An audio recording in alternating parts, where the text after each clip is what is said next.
Assalamualaikum warahmatullahi wabarakatuh. Hi, I'm Firda Fitriana Dewi and I'm from class Extensive Reading G. In this video, I would like to present about the summary of journal articles.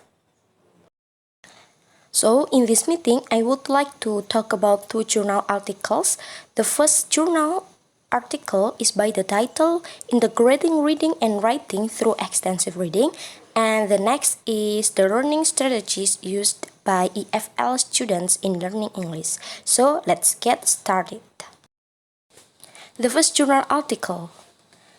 The title Integrating Reading and Writing Through Extensive Reading, Volume 70, Writer Jung Yong Park, year of published on 16th of September 2050. Pages. There are 9 pages, and the method is include qualitative studies using essay tests that were administered at the beginning and the end of the semester to measure students' writing improvement. The result.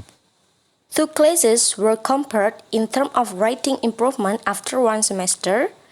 A traditional writing class primarily focused on writing practice and grammar instruction, and an extensive reading class in which students engage in extensive reading in and out of class, along with completing reading-related writing activities.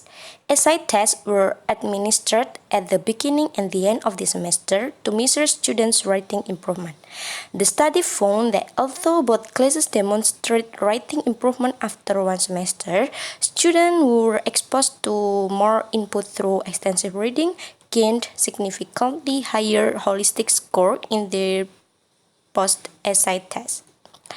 The study used data from a total of 56 students and 28 in the traditional writing class and 28 in the extensive reading-oriented writing class. Taking into account that intermediate level students need to develop both their general and academic writing abilities as they transition to an academic community, these writing courses were thus suitable for the purpose of the study. The students who participated, 66% were women and 34% were men, and 75% were undergraduate and 25% were graduate students. Most of them were now new to the university as either freshmen or first-year graduate students. Essay tests were administered in both classes in the beginning and at the end of the semester. The goal in choosing the topic was to allow students to demonstrate their skill in both general and academic writing, which also aligned with one of the aims of this writing course. Students in both classes attend this 16-week writing class for 1 semester, amounting to 32 face-to-face class meetings throughout the semester to ensure the 2 classes receive similar amount of writing instruction. All instructors utilized the same course syllabus and lesson materials, with the exception of the difference in extensive reading. The conclusion.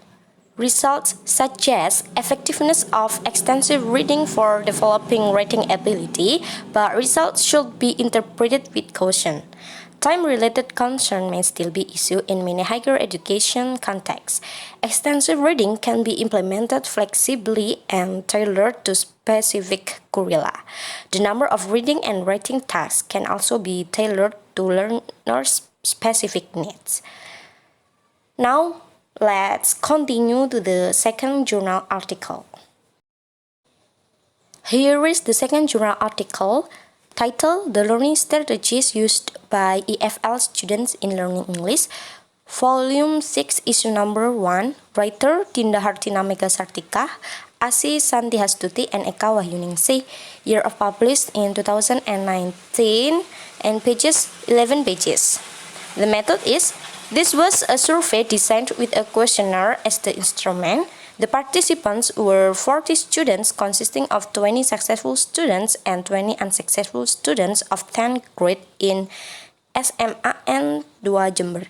The writer distribute SILL questionnaires to observe their language learning strategies based on Oxford in 1990, which covers 6 categories of strategies, namely cognitive, metacognitive, memory-related, compensatory, affective, and also social.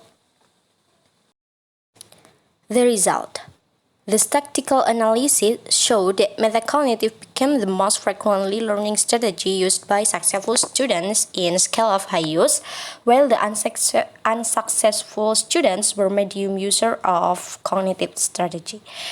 This makes the assumption that successful students have the ability to plan clear goals, control, review, and evaluate their learning rather than unsuccessful students who focused more on the way they think, memorize, summarize, and repeat the learning. Moreover, applying learning strategies influence students in terms of their independency and where they learn how to manage their learning in such various ways. This happened because language learning strategy indirectly guides the students to become active learners that can provide their own needs and choose their preference in learning the language. This makes an assumption that successful learners use more strategies than unsuccessful learners due to their capability in applying strategies better as they know their needs in learning. In brief, we can assume that there is a strong comparison of strategy learning used between the successful and unsuccessful learners. Therefore, it's interesting to know what strategies that successful and unsuccessful learners do in learning English, show that it gives more information or the teacher, especially to help students learn better. This present study focused on the most frequently used strategy by the successful and unsuccessful senior high school students and described the difference of strategy used by them. Conclusion. It can be concluded from the study that language learning strategy is one of the important factors that determine whether the student can be effective learners and help them to become an ultimate success in language learning. To enhancing students' language learning strategy, it required to practice more about how to use the learning strategy itself. This study may guide other researchers review further critical and comprehensive studies which are related to these investigations. Perhaps in the future research, the writer can reduce this weakness by conducting research not only by giving questionnaire but also adding more various observations so data will be more specific. Each of these methods has limitations, but each provides important insight into unobservable learning strategies. Finally, my presentation has been done. Okay guys, thanks a lot for your nice attention and I do apologize for all mistakes that I have done. Wassalamualaikum warahmatullahi wabarakatuh.